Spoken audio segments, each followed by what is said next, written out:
In today's episode, we're going to be checking out the new Bogner mini head. This is another edition of the mini head line. A few months ago, they released the Friedman BE mini head. And if you haven't checked it out, there's a new website. I'll put a link down below that just lets you know that there is more coming. Now, this one was sent to me by Boutique Amp Distribution, and I got to check it out before the release date. So we get to see it now instead of months later like we normally check it on the channel. I'm going to go through all the features of this amp, some of the things I really like, some of the things you may want to wait on if you're not interested in this kind of product. So let's start with what it is. It's a Class D 30 watt mini amplifier. When I say mini, it's small. It's about the size of 3 Boss pedals if you can't tell, weighing in at about 4 pounds, so super light. It's a full featured 1-channel amplifier, so there's only 1 channel on this. Essentially what they're doing, just like the BE Mini, they're taking their classic pedals, this is obviously the Bogner Ecstasy pedal, and they're installing that product into an amplifier and adding power. You could achieve this same thing if you want to buy the Bogner pedal that they currently make and put a power pedal on your pedal board, run that out to a cabinet. You would essentially get the same thing. Keep in mind though that that Bogner pedal is about $200 and the power section would be about $150. So that would actually be on average about $20 more than if you bought this at $330. I'm not saying you should get this one for $330. I just want you to be aware that no matter how it feels to you, expensive, inexpensive, it is relatively close to what it would cost either way if you do this. Now, what they're really going after, if you can't tell, is they're going after the mini amplifier market like Orange has, and there's a lot of little teeny amplifiers like this, but no one has taken it to this level yet that I've seen, which is kind of giving you a taste of an amplifier that most players can't even afford. Before we get to the sounds, let's get into the features. First, we're going to have the volume control, and then we're going to have the presence control, which is a master treble over the power section. Then we have treble, mid-range, and bass, and a gain control. This has 4 switches though, and the first one is the variac switch. The variac switch is going to work or simulate exactly like what a variac would do, which is starve voltage to the amp, so it's going to be squishier and give it a more softer, compressed sound. The next one is the boost mode, so if you hit that, you're just going to get more distortion. That's straightforward, and that's important with this amplifier, and we'll get into that. And then, of course, a mid-frequency switch that lets you select one of the 3 different mid frequencies to be adjusted. So you're basically going to have a center, which is probably going to be like neutral, and then of course you can boost high mid frequencies or low mid frequencies. Then you're going to have a pre-EQ switch, which offers mellower and more aggressive settings for driving the amp's high end. In other words, add more highs or lows. And again, that's going to be important to the amplifier. Plus, they added an effects loop, and that effects loop is important because, as I'll show you in this video, we can add effects like delay and reverb into the amplifier, but also we can use the return of the effects loop to make this just a power amp, and we can run whatever preamp or pedal in front of it we want and use it as a giggable little 30 watt amp or a little practice amp around the house. The other thing that's important is it uses a 24 volt universal power supply, which means you can use it anywhere around the world. Today I'm running it through an Engel 112 Vintage 30 cabinet with a Sennheiser microphone, and we're going to go through the sounds and all the features.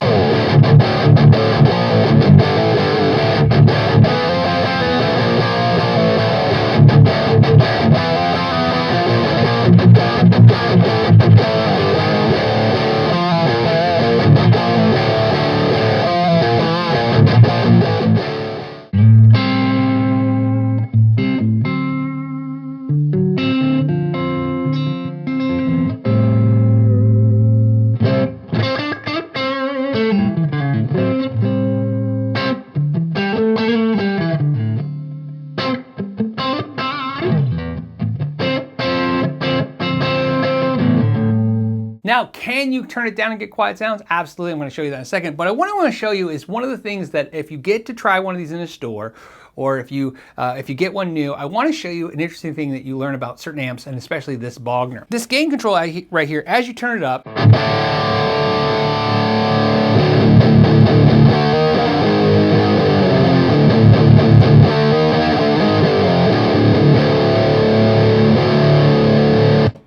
you can see it gets really muddy, really bassy, really fast. So one of the things I like about this is if you want a cleaner, tighter sound, you want to run the gain a little lower and then use that boost. So very straightforward. You have pretty much an easy setup for EQ. Of course, like I said, you can run it a little lower gain. What I would suggest if you're going to run lower gain is to run something through the effects loop. I'm going to start with some reverb. I'm using my Keeley Caverns reverb. Let's turn that on.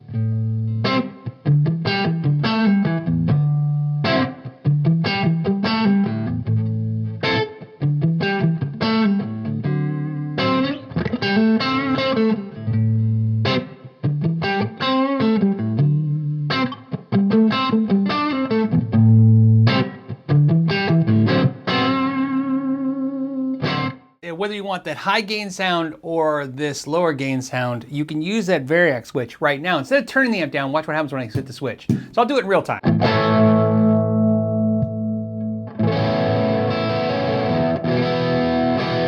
You can see it already gets a little bit more distorted. The low end goes away a little bit.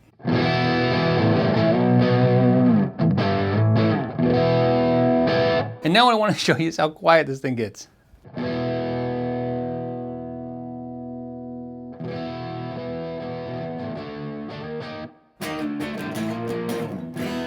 So this is pretty quiet.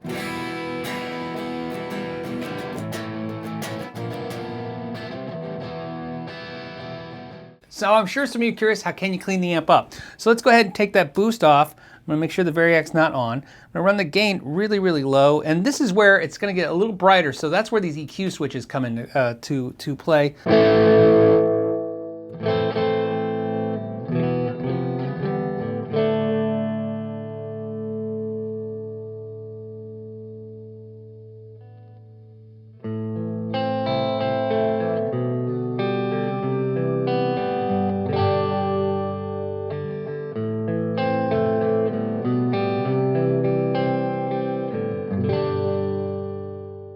So as you can see, it's really tough to get to clean up. I mean, if you're running the gain low and you're backing the volume off, it's just gonna clean up a little bit. And could you make that work? Absolutely. But I think, again, this is really meant to be, if you're going and you're just gonna have that one thing, a little gain, maybe run the gain a little bit lower, but if you're playing a lot of clean, I don't know if I would run something like this. Let me show you what happens if you run it as a pedal platform. Now what I have is I have my pedal board and I'm running it right into the input of the power section. So obviously there's nothing happening with the amp. There's controls do nothing. I'm just using straight power. And I'm just running right now guitar into reverb pedal into this. Run that off. And in this case, you would run your guitar as the volume. So you can see. So this you could use, absolutely. Like I said, run your pedal board right into this as power amp. And again, just use it as straight power. They claim this with the BE Mini as well. They said that they're Class D power sections that were not developed by them, but they picked the ones that they thought sound the warmest and the fullest. And usually Class D is very bright, very brittle. And like I said, you're just listening to the guitar into reverb pedal into this amp, and I would agree with that. I have to admit, I've been having a lot of fun playing it, and I could really see why it would be dangerous if you get a few of these, because like I said, you might get the scratch to collect them all. If you end up getting one of these amplifiers, please, I always encourage anyone to put comments down below what you thought of it after you got it. Did you like it? Did you not like it? What did you like? What didn't you like about it? Like I said, there's not a whole lot to dislike about this. I really wish, and I'm sure a lot of you too, wish it had a clean channel or a way to switch to something to clean. Like I said, you have to kind of do it this makeshift way.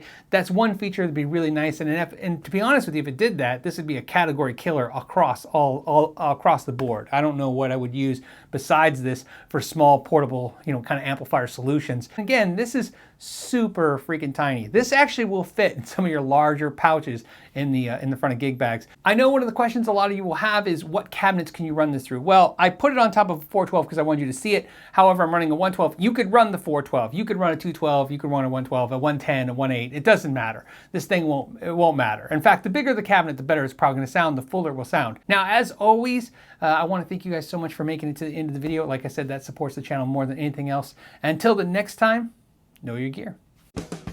Today's viewer shout out goes out to James. James, thank you for supporting the channel. Love the guitar he built, and as always, thank you for your support.